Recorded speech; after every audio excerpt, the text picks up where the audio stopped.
Assalamualaikum warahmatullahi wabarakatuh. Bismillahirrahmanirrahim. Alhamdulillahirabbil alamin. Wassalatu wassalamu ala Rasulillah an-nabiyil amin. Nabiyina wa habibina wa syafi'ina Muhammadin ibni Abdullah wa ala alihi wa ashabihi wa man walahu. Qala al-musannif rahimahullah wa nafa'anallah bi'ulumihi fi darain amin. Sedangkan sifat qudrah di sini dengan makna kemampuan yang diberikan oleh Allah Subhanahu Wa Taala kepada para nabi, para salihin, para awliya-Nya untuk mengenal Allah, untuk beramal kepada Allah Subhanahu Wa Taala, sama ada beramal bagi diri sendiri ataupun bagi khidmat dakwah kepada orang lain, jihad dan sebagainya. Dan begitu juga qudrah untuk tazkiyah, penyucian jiwa daripada segala penyakit-penyakit hati. Maka itu juga merupakan kesempurnaan, karena kelemahan adalah kekurangan. Setiap kesempurnaan, keagungan, kemuliaan dan keunggulan adalah dicintai. Jadi apabila kita melihat kesempurnaan, sama ada kesempurnaan dari sudut ilmu yang dah bicarakan sebelum ini, ataupun kesempurnaan dari sudut qudrah, kemampuan, itu semua menyebabkan seseorang itu dicintai. Kita menyintai orang-orang yang baik, orang saleh, para nabi, kerana mereka orang berilmu dan juga orang yang memiliki keupayaan untuk membentuk diri menjadi insan yang sempurna. Jadi kita menyintai mereka sebab mereka ada ilmu dan juga ada kemampuan, keupayaan. Dan semua itu anugerah Allah. Maka sekaligus kecintaan kita kepada mereka itu akan bawa kita kepada menyintai Allah, kerana Allah yang mengurniakan segala-galanya itu. Bila perkara ini tercapai, maka terasa sangat menyenangkan. Jadi apabila kita melihat orang yang berupaya mencapai ilmu dan juga keupayaan, maka dia menjadi orang yang sangat diminati oleh kita. Kita menyenangkan kita berhadapan dengan orang sebegitu dan juga membaca kisah-kisah orang sebegitu. Bahkan orang yang mendengar kisah keberanian Sayyidina Ali radhiyallahu anhu dan Khalid bin Al-Walid radhiyallahu anhu, hatinya bisa berasa senang dan mendapatkan kelazatan semata-mata kerana mendengar kisah tersebut. Apalagi jika menyaksikannya. Jadi kita baca kisah mereka pun kita jadi cinta, kasih, kagum dengan mereka. Apatah lagi kalau kita berhadapan dengan orang yang begitu. Hal tersebut pada gilirannya menumbuhkan rasa cinta di dalam hati kepada orang yang memiliki sifat tersebut. Ini merupakan sejenis kesempurnaan. Maka kemampuan seluruh makhluk haruslah anda nisbahkan kepada kekuasaan Allah Ta'ala. Jadi ini yang dia nak bawa kepada kita, faktor kecintaan itu adalah daripada kesempurnaan. Bila kita melihat kesempurnaan, maka lahir kecintaan dan kita perlu tidak boleh berhenti di situ. Sebaliknya kita perlu berfikir siapa yang menganugerahkan kesempurnaan itu. Maka sudah tentu Allah Subhanahu Wa Taala. Jadi siapa saja yang hadir dalam hati kita kekaguman terhadap dia kerana dia insan yang memiliki ilmu dan kemampuan yang menjadi faktor kesempurnaan, maka akan hadir juga Tuhan, zat yang mengurniakan kesempurnaan itu, iaitu Allah Subhanahu Wa Taala. Karena itu adalah mustahil jika seseorang menyintai salah seorang hamba Allah kerana kemampuan, kebijaksanaan dan kesempurnaan kekuatannya tanpa menyintai Allah kerana hal tersebut. Jadi mustahil lah kalau seorang itu benar-benar dia menghayati segala rahsia di sebalik apa yang wujud, apa yang berlaku di dunia ini. Kalau dia benar-benar merenunginya, maka pasti dia akan menyintai Allah kerana segala-galanya adalah berpunca daripada Allah Subhanahu Wa Taala. Padahal tiada daya upaya dan kekuatan kecuali dengan kurniaan Allah yang maha tinggi dan maha agung. Dia maha perkasa, maha mengetahui lagi maha berkuasa. Seluruh langit dan bumi berada di dalam genggamannya. Ubun-ubun semua makhluk berada dalam genggaman kekuasaannya, kekuasaan Allah. Jika semuanya dihancurkan, maka hal itu tidak mengurangi kekuasaan dan kerajaannya sedikit pun. Jadi Allah Ta'ala mengurniakan segala yang ada di langit dan bumi ini termasuk kepada manusia dari sudut kesempurnaan ilmu, keupayaan dan sebagainya, semata-mata kerana fadluhu, kurniaan dia. Bukan kerana dia wajib ataupun dia mesti melakukannya. Kerana tidak ada kewujudan di alam ini pun Allah Subhanahu Wa Taala tetap dalam keagungan dia. Seluruh langit dan bumi berada dalam genggamannya. Ubun-ubun semua makhluk berada dalam genggaman kekuasaannya. Jika semuanya dihancurkan, maka hal itu tidak mengurangi kekuasaan dan kerajaannya sedikit pun. Jika menciptakan 1000 kali jumlah mereka, maka hal itu tidak membuatnya lemah.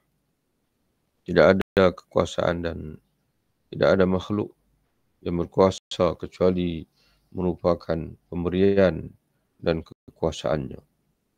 Miliknya segala keindahan, keagungan dan kesombongan.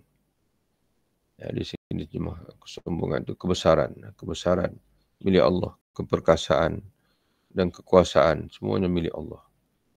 Jika cinta kepada pihak yang berkuasa kerana kesempurnaan kekuasaannya bisa digambarkan, maka tidak ada yang berhak dicintai kerana kesempurnaan kekuasaannya kecuali dia, yakni Allah Subhanahu Wa Taala. Hari ini kita perhati tengok rakyat dia cinta kepada pemimpin yang berkuasa, kemudian dia adil. Maka kita ketahuilah bahawasanya tidak ada zat yang paling berkuasa dan paling adil melebihi daripada Allah Subhanahu Wa Taala. Cumanya masalahnya kita ini hanya berinteraksi dengan benda yang dekat, benda yang hampir, benda yang berada di alam syahadah, dan kita terlepas untuk memerhati sesuatu yang tersirat, yang tidak dapat ditanggapi oleh alam syahadah. Sebaliknya dia berada di alam ghaib. Dan apa yang sebalik daripada alam syahadah inilah yang merupakan hakikat bagi kehidupan kita. Sama ada dari sudut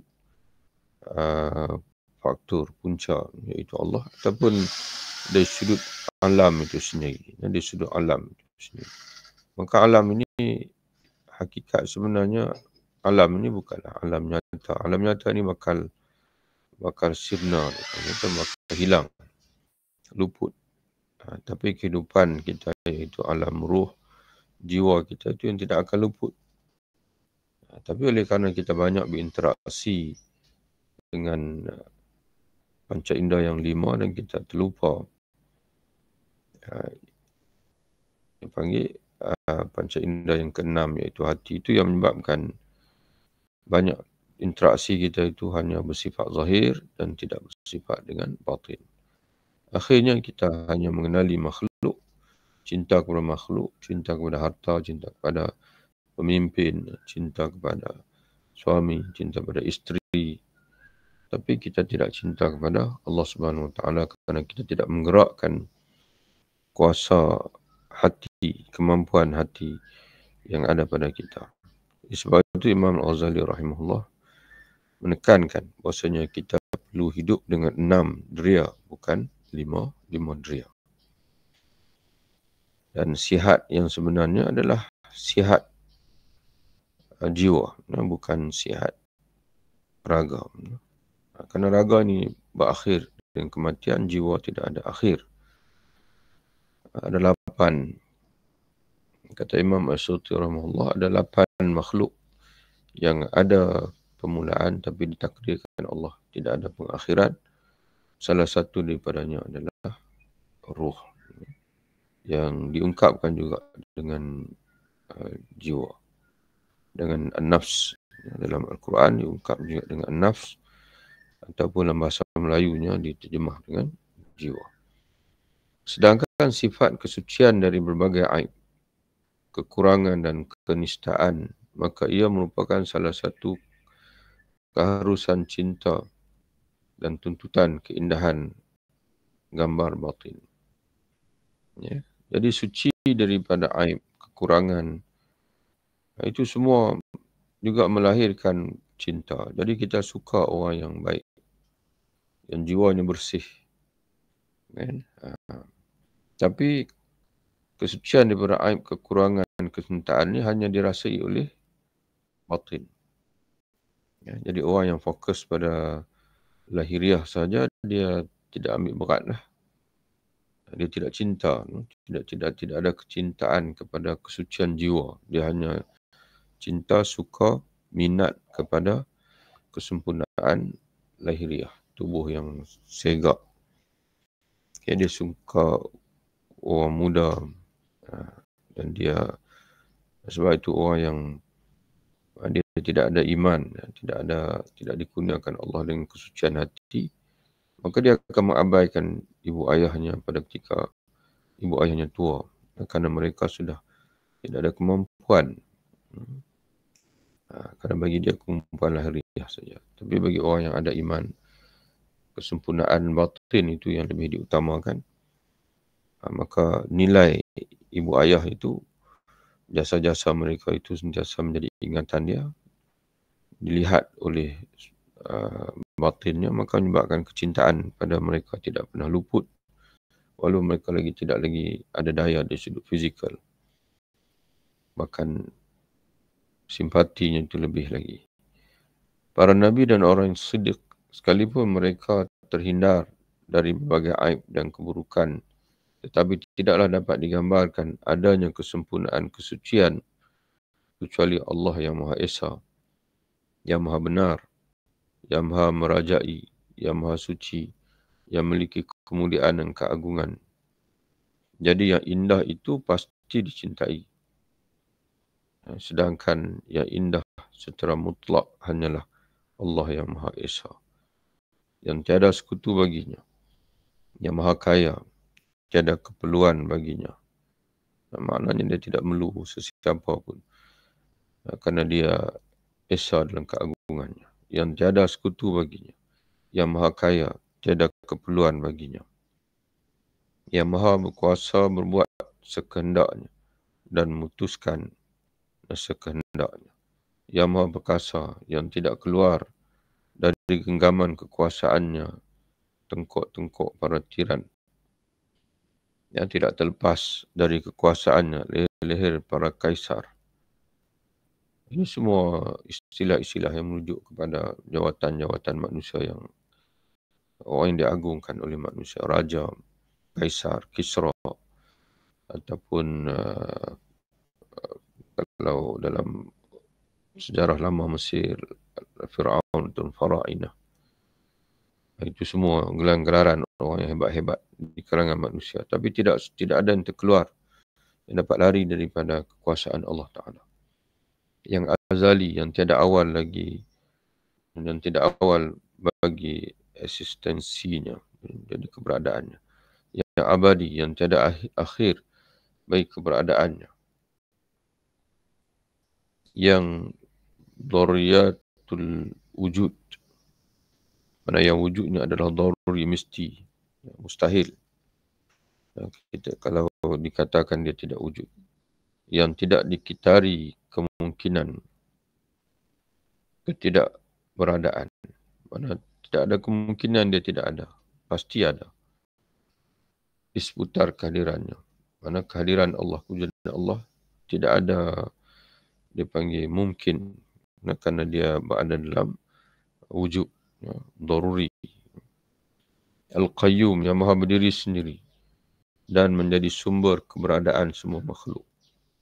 Jadi sebab itu para ulama mentafsirkan Al-Qayyum dengan makna Al-Qaim binafsihi, Tuhan yang berdiri sendiri, dan juga yang mendirikan, Al-Muqim li ghairih, yang berdiri sendiri dan juga yang mendirikan, yang mendirikan yang lain.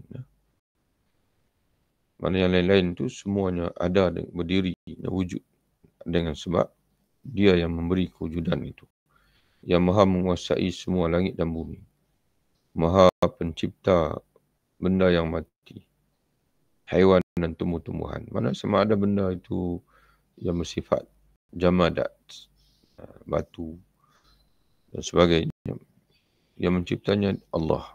Haiwan, yang beri haiwan maknanya yang diberi al-hayah, juga Allah Ta'ala yang ciptakan, dan juga tumbuh-tumbuhan yang memiliki sifat tampak tumbuh membesar. Sesuatunya yang berhak memiliki izzah dan kebesaran, sesuatu yang berhak terhadap kerajaan dan alam malakut, yang memiliki kurnia, mana segala kurniaan di alam ini daripada dialah, yang memiliki kemuliaan, keagungan, keindahan, kekuasaan dan kesempurnaan, yang kemuliaannya tidak mampu dijangkau oleh akal. Mana betapa mulianya Allah, sehingga kalau kita nak akal kita itu nak menanggapi, nak memahami semua bentuk kemuliaan Allah ni, pasti tak akan sampai, tidak mampu dijangkau oleh akal, yang sifat-sifatnya tidak mampu diungkapkan oleh lidah, yang kesempurnaan ma'rifah orang-orang yang arif adalah dengan mengakui ketidakmampuan mereka untuk mengetahuinya. Puncak. Jadi bila sempurnanya ma'rifah kita tu apabila tak mampu lagi untuk kita nak mengungkap. Kalau masih ada bahasa untuk kita mengungkapkan keagungan Allah itu, bermakna kita belum benar-benar kenal Allah Subhanahu Wa Taala. Sesuatu yang sempurna ini tidak akan ada bahasa untuk kita mengungkapkan. Seumpama Nabi Sallallahu Alaihi Wasallam, tak kala dia melihat Sidratul Muntaha, dia tak mampu untuk mengungkapkan. Tidak ada bahasa yang dimiliki oleh manusia yang mampu untuk mengungkapkan Sidratul Muntaha itu, kerana dia suatu yang di luar, dia panggil lingkungan panca indera manusia. Apatah lagi Allah. Bayangkan kalau Arash itu sudah hebat, Sidratul Muntaha pun sudah hebat, tak mampu diungkap oleh Nabi SAW ketika mana baginda melihatnya semasa Mi'rajnya. Apatah lagi Tuhan yang mencipta sekalian itu lagi. Puncak kenabian para Nabi adalah pengakuan akan ketidakmampuan mereka untuk menggambarkannya, menggambarkan Allah. Sebagaimana sabda pemimpin para Nabi, iaitu Nabi Muhammad SAW ajma'in, dalam satu doanya, aku tidak mampu menghitung pujian kepadamu ya Allah. La nuhsi sana'an alaika anta kama asnaita ala nafsik. Tidak mampu, wahai la uhsi sana'an alaik, tidak mampu Wahai Tuhan, ya Allah, aku tidak mampu untuk menghitung pujian kepadamu. Maka engkau adalah sebagaimana yang engkau pujikan atas dirimu sendiri. Hanya engkau ya Allah yang layak untuk muji dirimu sendiri. Kami ini tak ada bahasa, tidak ada ungkapan untuk kami menunaikan hak-Mu. Jadi sebab itu Allah Ta'ala memberi kepada kita, Allah sendiri mengajar kita bagaimana untuk apa yang seharusnya kita ungkapkan untuk kita memuji Allah, iaitu Alhamdulillah, Subhanallah. Ada ketikanya kita memuji Allah dengan tahmid, Alhamdulillah. Ada ketikanya dengan tasbih, Subhanallah. Ada ketikanya dengan tahlil, La ilaha illallah. Ada ketikanya dengan hauqalah, La hawla wa la quwata illa billah. Ada ketikanya dengan hasbunallah wa ni'mal wakil. Jadi itu semua ungkapan-ungkapan yang diajar sendiri oleh Allah Subhanahu wa Ta'ala untuk kita mengungkapkan keagungan Allah. Pemimpin orang Siddiq, iaitu Sayyidina Abu Bakar radhiyallahu anhu, pernah berkata, ketidakmampuan untuk mencapai pengetahuan yang hakiki tentang Allah adalah pengetahuan orang yang benar. Jadi orang yang benar benar-benar memiliki pengetahuan tentang Allah, maka dia akan sentiasa merasai tidak mampu dia untuk dia memuji Allah dengan sebenar-benar pujian. Dia tidak mampu dia untuk menaikkan hak Allah dengan sebenar-benar penunaian.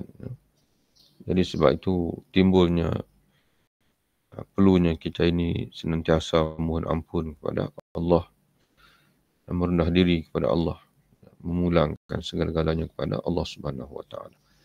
Maha suci Dia yang tidak memberikan jalan bagi makhluk untuk mengetahuinya kecuali dengan ketidakmampuan untuk mengetahuinya. Ya, Maha suci Allah yang tidak memberikan jalan, dalam ungkapan Arabnya disebut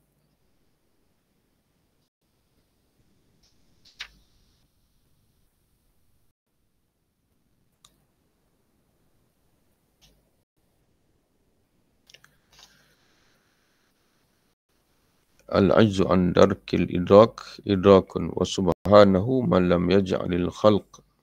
Maha suci Allah yang tidak pernah memberikan kepada makhluk jalan untuk mengetahuinya illa bil ajzi an ma'rifatih, melainkan mereka akan berasa lemah daripada mengenali Allah dengan sebenar-benar kenal. Maka sebab itu mereka akan memulangkan kepada Allah dalam bentuk dan tasbihnya, dalam bentuk istighfar, dalam bentuk tahmid dan sebagainya. Sebab itu di antara nama Allah Ta'ala yang disebut oleh Allah dalam Quran ialah Al-Batin, Tuhan yang maha tersembunyi.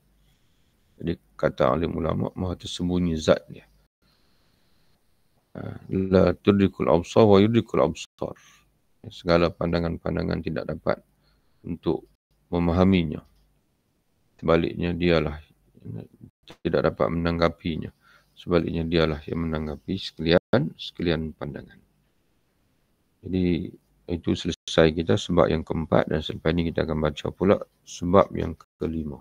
Sebab mahabbah yang kelima. Wallahu a'lam bishawab. Assalamualaikum warahmatullahi wabarakatuh. Kita jumpa lagi insya-Allah.